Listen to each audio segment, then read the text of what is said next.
The night it happened, I smelled burnt coffee and rain. My life had shrunk to a 6-table corner in a half-empty diner, where I took orders with a smile I couldn't afford to lose. After my business collapsed, I wore starch and apologies for a living. That's when he walked in immaculate suit, oxygen-thin voice, eyes like a lighthouse through fog. "You remind me of someone I lost," he said, after I kept refilling his tea and pretending not to notice his trembling hands. The check holder was heavier than it should have been. Inside his card, and a tip so obscene I thought it was a misprint. $70,000. I didn't sleep. The next morning, a lawyer called. "He died last night," she said. "But he changed his will because of you." I went to hear the good news, and left with a truth that ripped my heart open. $2 billion and a reason I'd spend years trying to forgive. I used to sign vendor contracts with a fountain pen my dad gave me. The day the last one evaporated, I pawned the pen for rent. After my boutique catering company imploded 3 late invoices, 1 greedy landlord, and a storm that flooded our kitchen, my life reassembled itself in fluorescent lighting. My name is Claire Moore, 29, waitress at Riverside Diner off Highway 41. The diner had a neon sign that flickered open, like it needed CPR.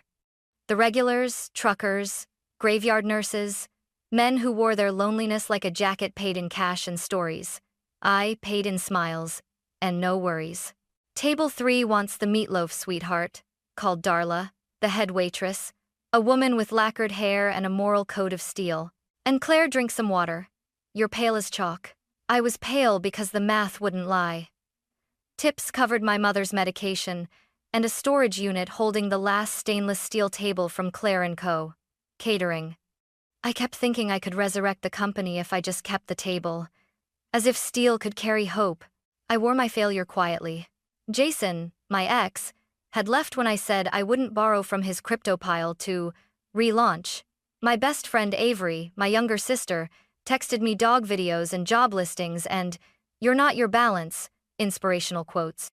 Mom Linda pretended not to notice the nights I brought leftovers. The night the billionaire found me, rain strafed the windows. I moved like a metronome coffee pot. Order pad. Smile. Repeat. When the bell above the door tinkled, Darla looked up and muttered, "Wrong neighborhood." He looked like money that didn't need to brag. Charcoal coat, cufflinks, a pocket square folded like origami. But it was his hands that arrested me, steady on the surface, trembling if you stared long enough. He took booth 5, the one beneath the buzzing sign.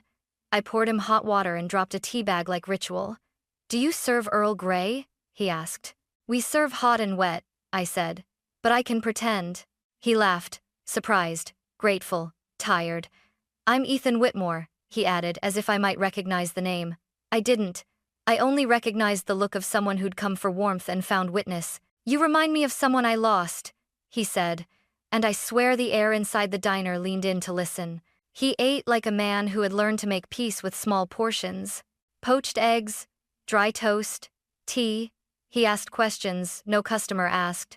"How did you land here? What would you rebuild if you could?" His voice made everything sound like a confession. "I ran a catering company," I said. "Lost it. Now I carry plates." "People don't eat plates," he said gently. "They eat what you carried to them, the celebration." I refilled his tea. "Who did you lose?" "My son," he answered, looking at the steam. "And the life that would have come with him." Silence pooled between us. He paid the bill with a black card and slipped his business card into the check holder. When I lifted it, my hand almost dropped the leather. A cashier's check for $70,000 nestled there, crisp and surreal. "I can't take this," I whispered. "You can," he said, not unkind. "Call it payment for good tea and better listening. Promise me one thing, Miss Moore. Use it for something alive." My mouth moved before my doubt did. "I promise." He covered my hand with his. His skin was cool. "You remind me," he said, "of the girl my son loved. She laughed at my expensive teacups and called them tiny soup bowls. You laughed at my tea." "Where is she now?" I asked. "Gone," he said. "Gone in a way that leaves a room still warm." Darla watched from the pass with an expression I'd only seen once, when her daughter made it into nursing school. He left in the rain. I stood with the check under the heat lamp like it might melt. When the bell tinkled again, He was already a ghost in the parking lot. Who was that? Darla asked. Ethan, I said. A man who tips like he knows time is a loan. I didn't cash the check that night. I folded it into my apron and walked home with the rain baptizing my cheap shoes. Sleep wouldn't come, numbers danced. At 8:13 a.m., my phone rang. Unknown number. I answered. Miss Moore? This is Harper Quinn, counsel to Mr. Ethan Whitmore. I'm afraid I have difficult news. He died last night. The sentence emptied a space inside me I didn't know I had. He was at the diner, I gripped the counter. Darla steadied my elbow. Mr. Whitmore asked to amend his estate plan late yesterday. He named you, the lawyer said. She spoke like every word was evidence. Would you come to our office at 11? I borrowed Darla's car. Downtown looked stainless and unsentimental. Whitmore, Quinn and Pike occupied an entire floor in a building made of reflections. I took an elevator that didn't apologize for its speed. Claire Moore? A woman with a pin that read, Harper Quinn, guided me to a conference room upholstered in leather and hush. Across the table, a man in a navy suit, Randall Pike, whose smile suggested he'd read every loophole. Harper slid a thick envelope toward me. Mr. Whitmore executed a codicil at 6:41 p.m. last night, effective upon death. He left the bulk of his estate valued for probate at approximately $2 billion to you. The room tipped. I grabbed the armrest. This is a mistake. Mr. Whitmore was competent. We have video, Harper said. He also left a letter. Randall cleared his throat. Miss Moore, while we recognize the decedent's wishes, there are board considerations. Whitmore Holdings has shareholders, philanthropic obligations. A waitress inheriting a controlling stake is complicated? A waitress. The word lodged between my ribs. Harper's look sliced him quiet. We honor the will. She opened the letter and began to read. Claire, I met you far too late. If you're hearing this, I've kept a promise to a version of myself who still believed in mercy. Once, my son loved a girl who laughed like you. Once, I made that girl feel small. Then, I lost them both, one to death, one to the kind of vanishing grief demands. You remind me of the life I could have had if I had forgiven faster. Tears pricked hot. Why me? I asked. Harper's eyes softened. There's one more paragraph. Randall looked away, suddenly fascinated by the skyline. Mr. Whitmore asked me to read the rest privately, Harper said. If you'd prefer, read it, I whispered. All of it. She nodded, found the line, and exhaled. This is the reason, Claire. Asterisk, asterisk. I learned yesterday that the hit and run that killed my son 32 years ago. Asterisk, asterisk. The one that snuffed out the family I might have had involved your mother. She was young. She panicked. She was not alone. She lived with it. I could not forgive the driver. I will try to forgive the child. The words split the room. My heart followed. No. It left my mouth before the thought formed. No, that's impossible. Harper slid me tissues with the precision of someone who'd mapped grief. There's more context, she said quietly. Police report references a vintage blue Camaro. The driver fled. A second passenger coerced her. The case went cold after a local councilman intervened. Mr. Whitmore's investigator tied the vehicle to your mother's then boyfriend, Daryl Keene. Your mother, Linda Moore, was 19. 19. My mother at 19 was a girl in Polaroids, hair in a scarf, eyes like summer. I saw her hands wrapping my childhood lunches, stifling coughs in winter, counting change in the grocery line. Randall cleared his throat, oily again. For the record, the statute, Harper's glance cut him. Not the time. Is Mom going to prison? I asked uselessly. Criminal exposure after this long is unlikely without new evidence, Harper said. Mr. Whitmore didn't seek charges. He sought an end. The rest of the letter ink steady, pain formal. If you accept the estate, you accept the conditions. Establish the Whitmore Second Chances Trust with a minimum of $1.5 billion to support victims of preventable tragedies and to fund driver education, addiction treatment, and restorative justice. You must tell the truth to your mother and to me by letter if I am gone. Release my family from vengeance. Release yours from secrecy. I stared at the skyline. Cars streaked below like seconds. Miss Moore, Harper said, softer. We can contest. Or we can carry out his dying wish. What if I say no? Then the bulk passes to a list of charities. You'll inherit a smaller trust for education grants. Mr. Whitmore anticipated your refusal. I left the firm with the city too bright. The rain had stopped, but the pavement still remembered it. I dialed Avery first. Claire? You okay? You sound… Where's Mom? At home. Why? I'm coming over. I hung up before the truth could make me a coward. When I opened our apartment door, Mom was stitching the shoulder seam of my thrift store blazer like it had offended her. She looked up, smiled that automatic mom smile, then froze. What is it? She asked, already bracing. Saturday. The chair squeaked, like it wanted out. Mom, I said. Who was Daryl Keene? Her hand went slack. The needle fell. Why that name? She managed. Because a man died last night, I said, and left me $2 billion to teach us how to tell the truth. She closed her eyes. When she opened them, she wasn't my mother. She was a 19-year-old girl again, trapped in a night with a blue Camaro and a boy who drove too fast on borrowed bravado. Tell me, I whispered. Please. She did. We were kids, Mom began. Daryl had a car and a mean laugh. He drank like it was a costume he could wear to look like a man. I told him not to drive. He told me to shut up. It was raining. He cut a corner. There was a light, white, sudden, a motorcycle. He swerved. The bike went down. Her breath shredded. We kept going. Kept going? My voice cracked on the word. I said to turn around. He said my future would end if we did. He said his uncle knew a councilman. He said we'd be safe if we just kept going. You hit someone and didn't stop, I said, tasting metal. We didn't know if… She stopped. We knew. A mile later we knew. The news that night. Michael Whitmore, heir apparent, dead in a hit and run. Daryl broke his hand punching the wall. I cleaned the blood. He threatened to tell the police I was driving. Were you?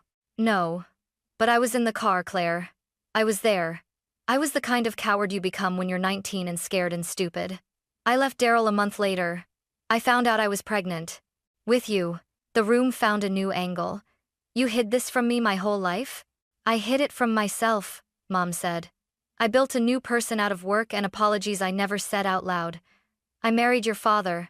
I never drove at night again. Every motorcycle made me sick. Ethan Mr. Whitmore knew yesterday, I told her. He found your name. He wrote me a letter. He forgave me by proxy. Tears shook free. She reached for me.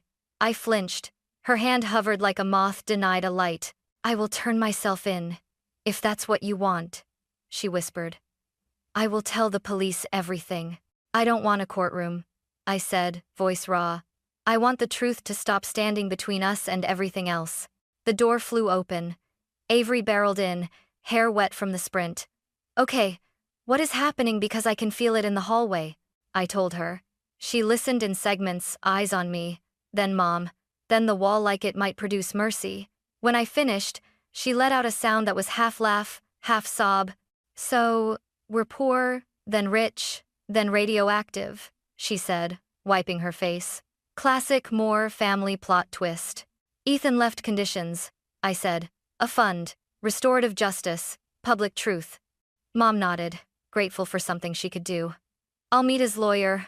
I'll write to his family. I'll sign whatever makes this less monstrous. Avery folded her arms. What about the vultures? She asked. What vultures? Anyone who smells money? She said. Jason already texted, by the way. Heard a rumor? Coffee? She rolled her eyes so hard I heard it. As if summoned, my phone rang. Harper. Claire, a reporter called the office. Someone leaked the codicil. You'll have cameras by morning. Who leaked it? I asked, already guessing. Hard to say, she replied. But Mr. Randall Pike has very firm ideas about fiduciary duty and about you. Let him have ideas, I said. I have a letter. Mom slid the mended blazer onto my shoulders like armor. If we're going to be honest, she said, we do it properly. I'll stand next to you. For the record, Avery said, grabbing her car keys like a sword, we're doing hair and makeup. Truth looks better when it doesn't look like it cried all night. We laughed, 3 women rearranging a life around a new shape of pain and a new shape of hope. The next morning, the diner had 3 news vans and a man who pretended to be a customer while live tweeting my coffee refills. Darla posted a handwritten sign. No media, eat or leave. The internet did both. Harper arranged a press statement at the Whitmore Foundation Hall. She dressed in gray. I dressed in courage. Mom wore the thrift store blazer she'd once saved from ruin. Inside, the board waited 5 strangers with pedigrees for middle names and Randall Pike, Whitmore Holdings CFO, whose tie alone could fund a semester of community college. Miss Moore, he began before I'd sat, on behalf of our shareholders, let me express condolences. Also concern. The market dislikes uncertainty. You represent a variable. Grief does that, I said. So does honesty. He slid a folder forward. A proposal. You relinquish control of Whitmore Holdings to the board. In return, we endow your Second Chances Trust with, say, $200 million. A generous settlement. Cleaner for all. The will requires $1.5 billion, Harper said. Not a negotiation. Randall's smile didn't change. Courts are interpretive. Optics matter. A waitress inheriting billions from a man she served tea, that's a story with edges. The board can soften them. And the truth? I asked. He blinked. Truth is a luxury when markets are open. I stood. Then consider this a hostile act, I said, surprising even myself. By me, against silence. Harper's mouth tugged with the smallest approval. We'll be proceeding as written. Randall's eyes cooled. Good luck with the storm, Miss Moore. We walked to the podium through a corridor of cameras. Flashbulbs invented lightning where none existed. I read the letter. Not the parts about money. The parts about mercy. Don't let money be your monument, Ethan wrote. Let it be the bridge back to the people you love. I told the truth about the car, the rain, the 19-year-old who couldn't find the brakes on shame. I said we would meet victims, fund therapy, underwrite defensive driving, build scholarships in Michael Whitmore's name. Questions flew like thrown cutlery. Are you a gold digger? No. Is your mother a murderer?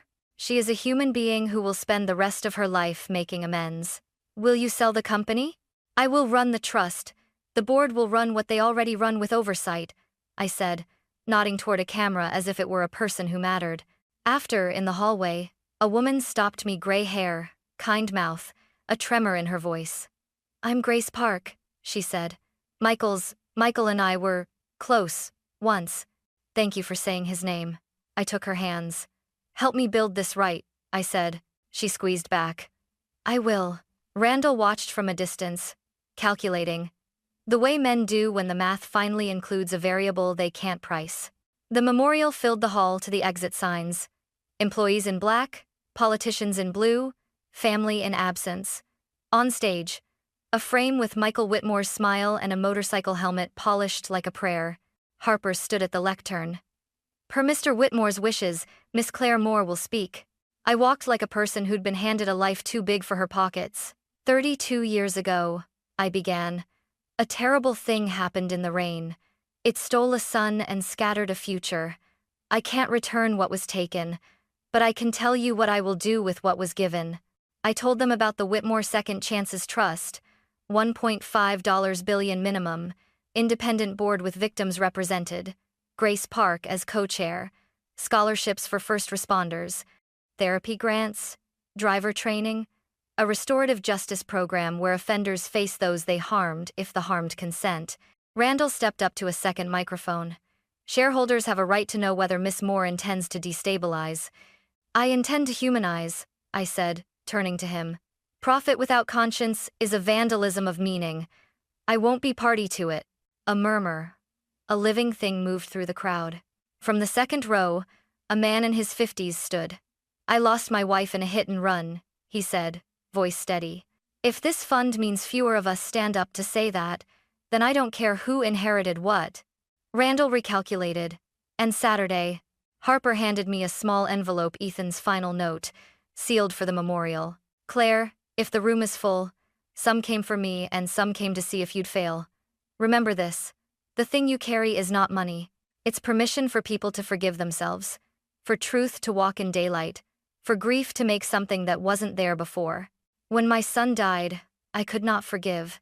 I thought forgiveness would make the loss smaller. I was wrong. Forgiveness makes you larger. That's all it does. I read it aloud. By the end, the room had new weather. After the program, I found a quiet corner and dialed a number I'd been afraid of. Daryl Keene, or what passed for him now. He lived 2 towns over, a voice that had marinated in cheap beer and old lies. "Claire Moore," he said, like a bad memory finding shoes. "Heard you're rich." "I'm funded," I corrected. "By a man your choices helped bury. I'm opening a restorative track. If you're capable of truth, you can speak it there, on record, to the people who deserve to hear it." He laughed, ugly. "Statutes run out, sweetheart. Truth's for suckers." "Not anymore," I said, and hung up. "Some doors you close so the house can be a home." Backstage, Mom stood with Grace. They were crying and not hiding it. I walked to them and put an arm around each. "I don't know if I deserve this," I said. "Deserve is a past tense verb," Grace replied. "Build is present tense." Mom touched my cheek. "I don't know how to live with what I did," she said. "You live by doing," I told her. "Every day, something that makes the world look a little less like that night." She nodded. "Then let's start tonight." We signed the documents in a room that smelled like cedar and closure. The Whitmore Second Chances Trust launched with $1.6 billion. We added more later. Grace's name went on the letterhead, then Mom's in small print, because penance doesn't headline. Randall found a way to make peace with regulation. Apparently, ethics improves price to earnings once investors believe it's permanent. I kept my apartment. I kept my storage unit, too, but only long enough to donate the steel table to a community kitchen named Michael's Place, where teens learned to cook and learned that sharp knives are only as dangerous as the hands that wield them. I still work a shift a week at the diner. Darla refuses to let me pay for coffee. "You make me rich in novelty," she jokes, sliding me pancakes like absolution. One Thursday, a woman came in with her apron folded like a truce flag. She'd lost a bakery when her landlord raised the rent, and her oven died on the same day. She cried into her tea. I listened. When she left, I pressed a card into her palm. Whitmore Second Chances printed in letters that didn't shout. "Call this number," I said. "They're good people." On my way out, the rain started gentle, as if the sky had learned to speak softly. I looked up and thought of Ethan. I couldn't return his son. I couldn't rewind a 19-year-old girl's terror. But I could refuse to let money be a monument. I could insist it be a bridge. Avery sent a photo later, Mom at a community center, teaching a safe driving class, her hands calm, her voice steady. Underneath, my sister wrote, "Building is present tense." In my wallet, next to a receipt for tea and a picture of me and Avery at the lake, I keep Ethan's letter. The crease is worn. The ink hasn't faded.